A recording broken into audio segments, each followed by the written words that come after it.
Alright, so earlier today, we had the Honkai Star Rail version 3.2 live stream, and there was a ton of information both about the patch and also for the future, because this is the anniversary patch, so there was a lot definitely to take in. But today, I want to focus on the info we got for both Castorice and Anaxa. They showed us some glimpses of their kits, so today I want to go over their kits and their overall value to see whether or not they are going to be a good investment for your account based on what we know right now. And I will have videos out for some of the other topics as well over the next week or so. So if you're wondering why I haven't spoken on other things that were talked about in the live stream, that's why there's plenty of videos that are going to be coming out for those. So let's start out with Castorice here. She is a Quantum Remembrance character, and she is going to be an HP scaling DPS from what it looks like. Her basic attack is just a single target hit, nothing really too crazy on that, and you probably really won't be using it like that.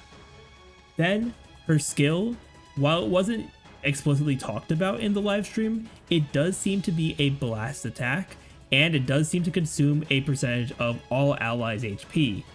And this is going to be important when we get to her talent as well, since HP consumption is actually very important for her.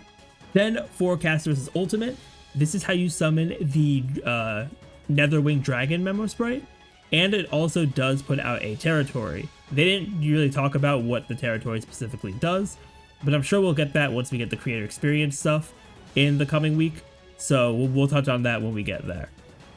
So while the Netherwing Dragon is out and its turn comes around, it is going to be able to consume its own HP to damage enemies, and I guess depending on the situation, you can choose how much HP to consume from the dragon here. And it is interesting as well, because I guess it's going to depend on certain situations.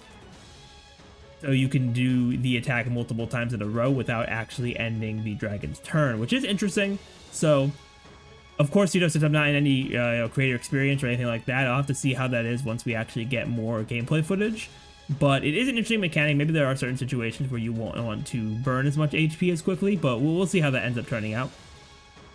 The dragon can also prevent allies from dying on field, and I believe the way that it was shown is that when you are about to take fatal damage on an ally and the dragon is active, the dragon can actually take the hit for that ally to prevent them from dying, which, pairing that with the global passive, which we are going to talk about in a moment here, that is also kind of crazy. And also, the last really main thing they talked about for the dragon is that when Netherwing leaves the field, it is going to explode to damage all enemies, and will also provide a bit of healing for all allies, which is nice because there is going to be a lot of HP draining going around. Next up for Castorice's talent, she's going to gain a special charge whenever allies lose HP, and upon this charge reaching 100%, you'll be able to use her ultimate, meaning that Castorice is a character that does not use energy, just like Acheron and Fei Xiao. Also with her talent, whenever allies lose HP, the Netherwing Dragon is going to get healed, and also the Netherwing Dragon and Castorice herself are going to get a damage buff as well, which is pretty cool, especially if you're running characters that can drain their own HP, like My Day, for example. That can also be very helpful for that team to be a bit more cohesive. Then, while Netherwing is on the field, Castorice does gain access to an enhanced skill that's going to consume all allies' HP and is going to deal a joint attack with the Netherwing Dragon. And because it's a joint attack, this is only usable when the Netherwing Dragon is on the field. So that is also important to note. Then for Castorice's technique, they gave it its own special animation for entering battle, which is awesome. And when you use her technique to start battle, the Netherwing Dragon is automatically summoned. So you are going to have him right out of the gates, which is pretty nice, so you don't have to build up that ultimate right away. Then the last part of her kit, it's the part everyone's been talking about, the global passive. So this is active upon getting Castorice on your account. You don't have to level her up or anything from what it seems like. You don't have to have her on your team. Just her sitting on your account, you're going to have this global passive, and her global passive gives you a way to basically cheat death once per battle. Whenever any amount of allies on the team are killed by an attack, they're given an extra turn, and on this extra turn, as long as they either receive a shield or receive any kind of healing, they're going to be able to survive like they did not take fatal damage.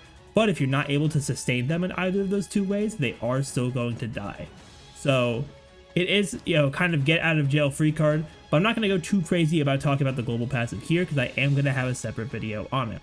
So that is everything we have for Castorice's kit there. We don't have anything super concrete like traces or multipliers. We'll see that once we get the creator experience footage. But now let's talk about Castorice's overall value. So she does seem to be a very strong DPS character from what we know, and also just the trend of the characters that don't use energy being really good. I could definitely see them continuing that trend with Castorice here. And I do think she has a pretty obvious energy with HP related characters. Character like My Day is going to be really good with her. I also want to bring up Blade and Jingliu because while those characters are not great right now, they did confirm that they will be receiving buffs in the upcoming first wave of buffs in version 3.4. But yeah, all in all, I think Castorice is going to be a pretty solid character. I could definitely see why people would either want to pull her, especially with the global passive, and why people would also want to skip her based on not liking the global passive. But again, not going to go super crazy in depth into the global passive stuff right here. That's going to get its own video, especially with how much people have been talking about it. Not even just with the live stream, but for weeks beforehand.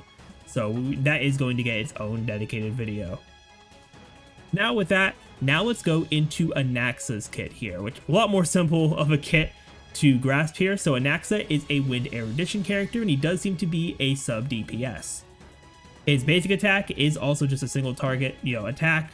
Not really something you're probably going to use that much, but I do see a little bit of value in it as to get skill points back, depending on who you're pairing him with. Then for his skill, it will be very similar to Sampo's, where you attack one enemy and one attack is guaranteed on them, but then the other 4 hits of this are going to bounce onto random enemies. So that is going to be pretty interesting there, especially when we get to his ultimate and talent. So for his ultimate, he is going to deal an AoE attack, and this attack is going to apply the sublimation state on all enemies.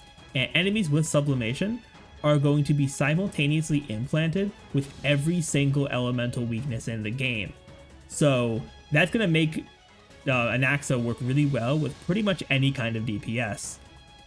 Then for his talent here, anytime he attacks an enemy, whether it be with basic attack or skill, he is going to apply one random weakness type to that enemy.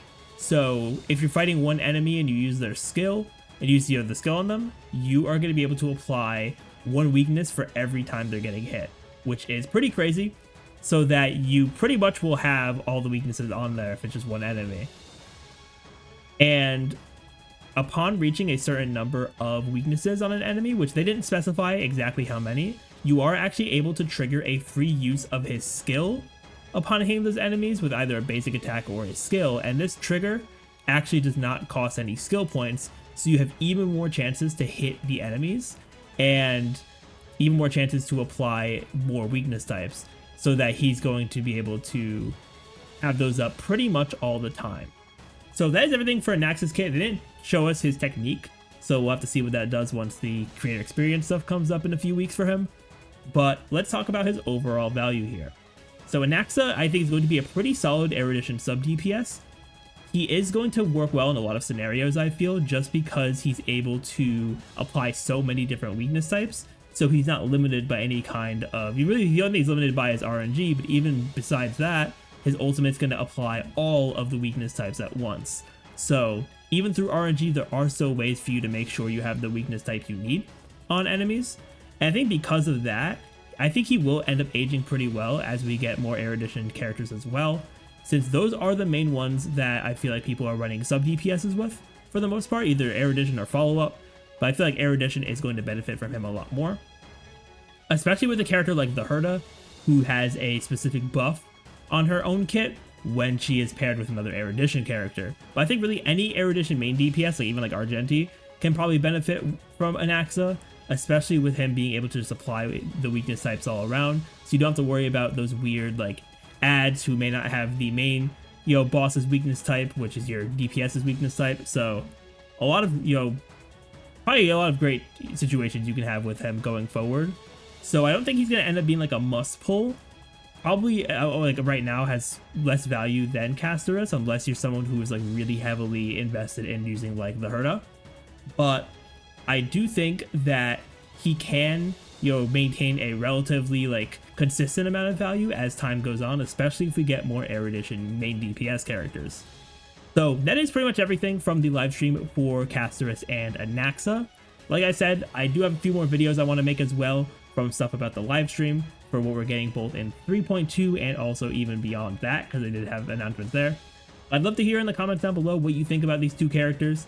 Thank you all so much for watching. If you enjoyed and want to see more content from me, be sure to hit that subscribe button. But with that, everyone, I will see you all next time.